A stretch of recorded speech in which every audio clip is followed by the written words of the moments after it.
তিনিচুকীয়াত আটাচাৰ প্ৰতিবাদী কাৰ্যসূচী।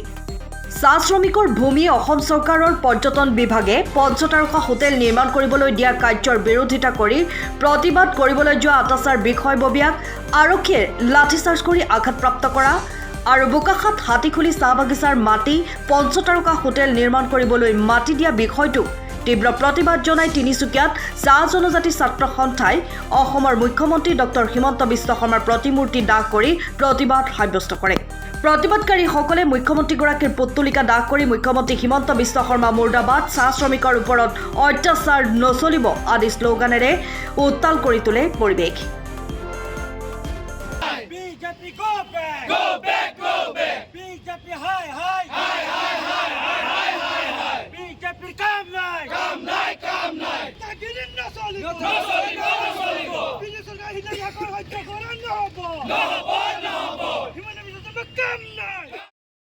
গম পাইছে যে যোৱাকালি কাজিৰঙাৰ হাতীখুলি অঞ্চলত চাহ শ্ৰমিকসকলে ভোগ দখল কৰি থকা মাটিৰ অধিকাৰ সাব্যস্ত কৰিবলৈ যাওঁতে আমাৰ আটছা কৰ্মী লগতে চাহ শ্ৰমিকসকলক আৰক্ষী প্ৰশাসনে গুৰুলাগুৰুকৈ প্ৰহাৰ কৰাৰ ফলত আমাৰ আটছাৰ চেণ্ট্ৰেল বিষয়ববীয়াৰ লগতে কেইবাজনো আটছা কৰ্মী গুৰুতৰভাৱে আহত হৈছে আৰু আমি এনে কাৰ্যক হোম ছাত্ৰ তিনিচুকীয়া জিলা সমিতিয়ে তীব্ৰ ভাষাৰে কঠোৰ ভাষাৰে আমি নিন্দা কৰিছোঁ, গৰিহণা জনাইছোঁ।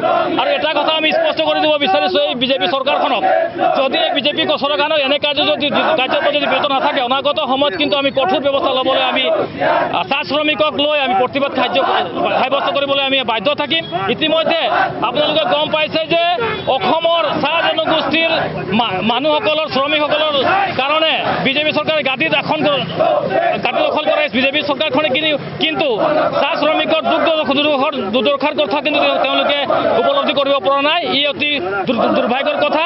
গতিকে আমি এই বিজেপি চৰকাৰক সকীয়াই দিব বিচাৰিছোঁ যাতে এই চাহ শ্ৰমিকসকলক, এই দুখীয়া চাহ শ্ৰমিকসকলক দুখ বেদনাৰ কথা উপলব্ধি কৰক। এতিয়াও সময় আছে, নহ'লে অনাগত 2026 চনত কিন্তু অসমৰ চাহ শ্ৰমিক ৰাইজে কিন্তু ইয়াৰ প্ৰত্যুত্তৰ দিবলৈ সাজু আছে।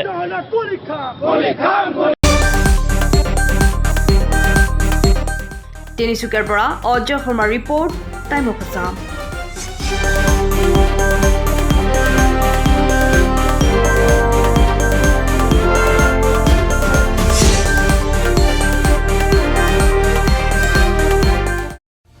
সময়ৰ খবৰ সময়ত পাবলৈ ফ'ল' কৰক টাইম অফ আছাম।